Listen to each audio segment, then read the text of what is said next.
Hello y'all on YouTube, this is Rob with Rob's Nerdy Knives. Today I have a very interesting and special unboxing, something that came in from the Apex group. One of the vendors lent us a knife to review and to kind of experience, so I'm going to go ahead and open this up. Let me get right into that box for you. I think that's it on that side. Let's see if that's it yet. All right. Let's see what we got in here. All right. It's an Artisan Cutlery knife, and that's it. Looks like that's it for the packaging. Throw that box over there. By the way, today I'm opening up with my Sharp by Design Evo Typhoon. Love this knife. Super cool. Glad I got that one. All right, so this is an Artisan Cutlery knife. So thank you to Artisan Cutlery for allowing us to check out this knife. Let's see, does it tell us? No, it's just gonna give us a number. This is the 1860P-MBK. So we will go ahead and take a look at this knife. All right, so let's see what we got. All right, so I've not opened an Artisan Cutlery specifically before. I've only opened up, CJRB, so this is kind of cool. All right, so this is a ceramic ball, CNC process machine. Gives me the model number. It says 5961. Okay, it's ARRP M9, so it is their proprietary steel. All right, so very cool.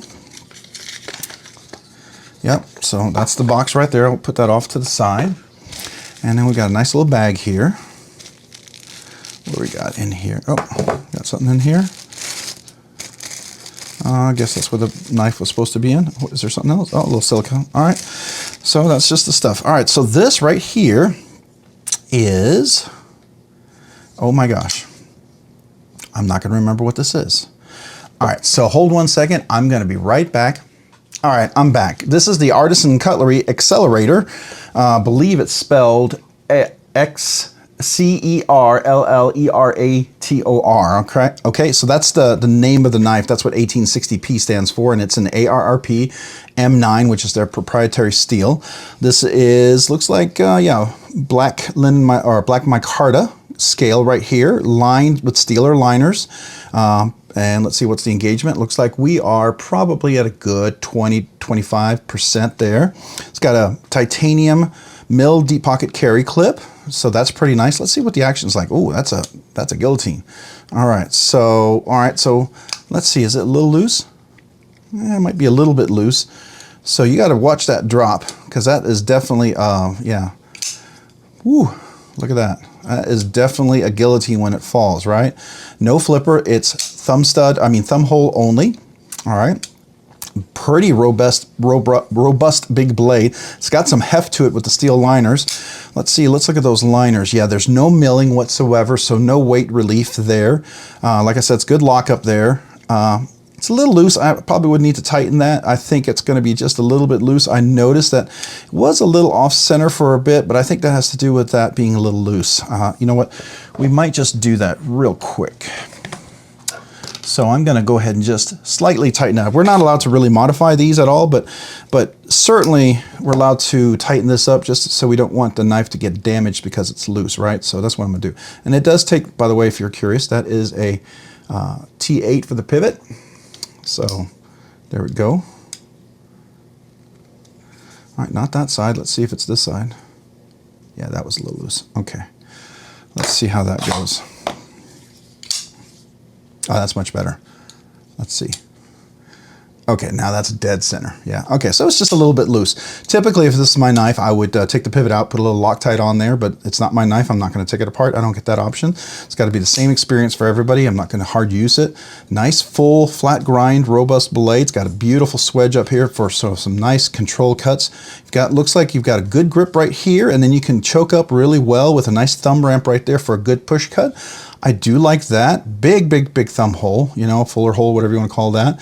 I love the stone washed finish here, which is nice. That covers up a lot of, use and abuses, small nicks and scratches as you use this knife. Very full handle right here. Pretty good for a big hand. So I got medium, large hands, and my hands are large widthwise, medium lengthwise.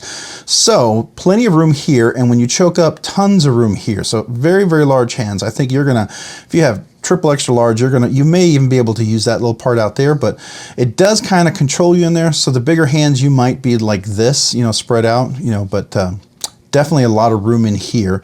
I kind of want to get all three of my fingers up here, sort of, but that's because they're only large. Extra large hands, this will fit in there. Now my hand fits comfortably in there as well, but I've got a little room in between, right? It's not a squeeze tight grip. So larger hands, you still have plenty of room. Very thick, robust blade. I do like that. There's the blade shape. You can see that. I'm not sure what you call this. Is this a harpoon? What do we want to call this sort of blade shape? Do we have a name for it? Let me see if I can find it. Well, they call it a drop point. I'm not sure if that's a drop point. It's kind of reminds me of a high fin from Wee Knives, the high fin knife that's made by Gavco Designs. So really cool though. The action is really nice, and the drop, beautiful close shut. You know, it is going to have a lot of that close shuts from the weight for sure. So it's definitely a knife with some weight and robustness to it. All right, so it looks like we've got a brass back spacer right here. Then we've got a little lanyard, kind of a pin in here, so you can get a lanyard loop in there. I do like the mill titanium deep pocket carry clip. Those are T6 screws, and that's a T6 screw, and T6, T6, but these are T8s. So that's nice, T8s, but T6s. I wish those were all T8s. That would really be, to me, it would go a long way. I do like the jimping right here. That's a good place for jimping. You get a good presentation. It's relatively rounded. This is not as smooth and gentle on your hands. So, after a lot of cutting, that may cut in, cause a little blisters and cut into your hands. So maybe a glove. This is probably going to be a more hard use kind of a glove knife. I do like that liner lock is pretty robust. Nice piece of steel in there for that lock bar, and definitely engages well. Yeah, there's no rock whatsoever once I tighten that up. I like the brass pivot collar. That's a nice touch. I do like the micarta. Micarta has a nice, beautiful feel to it. It is contoured a little bit, and let me go ahead and close that. You can see there's a contoured shape to it, so that's nice. It does give you a little shape to it. Still a little sharp on the edges. I wish that was rounded a little bit, but I bet for the price of this knife, see, what are we looking at? We're looking at a knife probably, I'm going to guess it's in the $100 range or somewhere around there, maybe $70, $80, $100 range. I don't know. I'll have to look that up, and we'll actually discuss that a little bit more when we do get a chance to do the full review on this. This is just an unboxing, first impressions.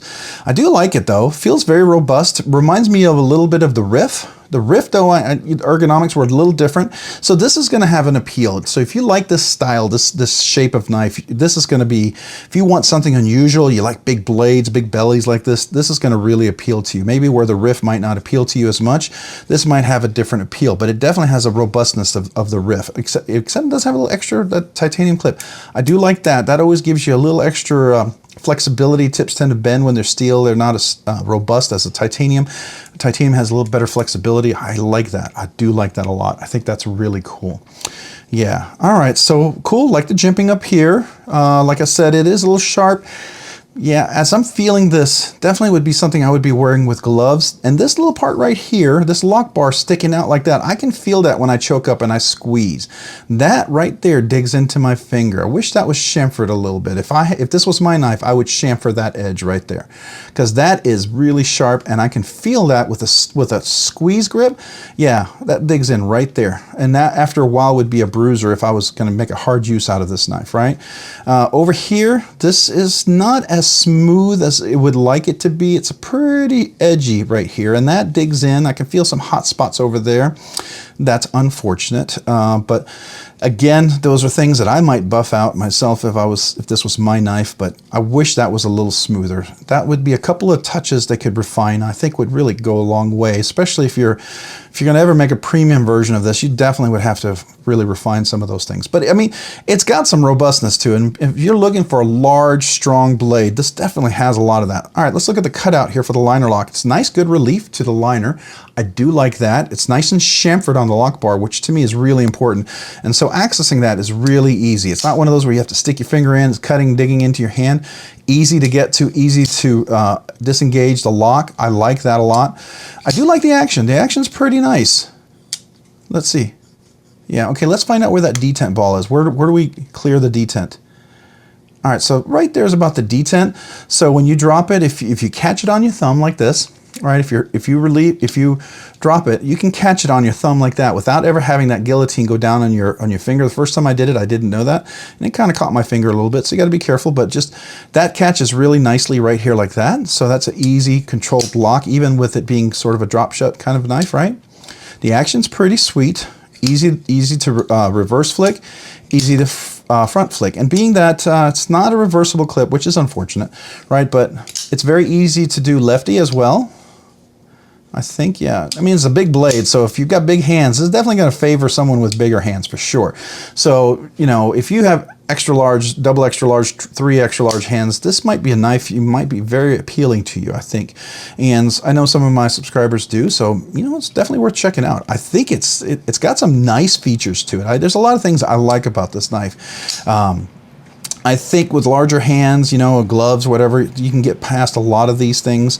I just wish some of these edges weren't as sharp. I think if, you know, if you're going to do a lot of hard use, some of these things need to be chamfered off and softened or rounded. I think that would go a long way, because they round it like the blade here, and they rounded this relatively nicely, and that's a nice touch. But sometimes people want that sharper edge for if they're trying to do a ferrous rod, start a fire, I guess, right? And the thumb hole is nicely rounded. It's really well rounded in there, so it's you know, softened the edges really well.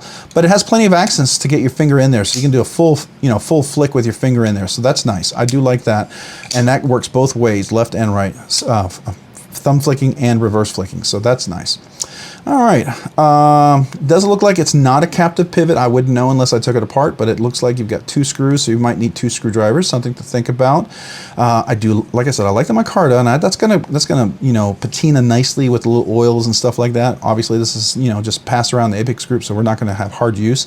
This is just typical patina that occurs from just touching something on brass. So it looks like it's brass. I don't think it's copper. Maybe it's copper, but it looks like brass to me. And these look like brass as well. They don't look like copper. But anyways, let's look at the deep pocket carry clip. It's going to be about yay so deep. Like I said, once you tighten that screw up, it's nice and centered. What else do we got here? Yeah, just really cool, really cool. I think that's really nice. So that's my first impressions of the knife. I do like it. It's got weight to it. A little weight relief, I think, would go a long way. But if you like a heavier knife, this will definitely appeal to you as well. So if you want a big knife with some weight to it, you will have that with this one. So you can definitely use that to kind of whack a little bit. But again, like with any knife, I'd never recommend you go trying to whack wood or cut wood with a liner lock, button lock, frame lock, or anything. Get a fixed blade. And if you're going to whack wood, just get an axe, right?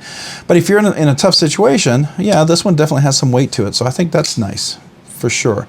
You know, I don't really measure it, but this one, we're looking at 3.5, almost 4 inches from tip to blade. We're looking at 1, 2, 3, 4, 5. It's about a 9-inch knife for sure. You know, your grip area is going to be about 5 inches. So yeah, plenty of room here for a lot of different types of hand styles, right? Cool. Yeah, I think it's definitely kind of a very unique, interesting knife. I think it's definitely worth checking out. I can't wait to do the review on this. I'm going to handle this a little bit, and then I'll get it out to the next people in the Apex group. But very cool, and thank you to Artisan Cutlery for letting me check this out. I think it's going to have some appeal for sure.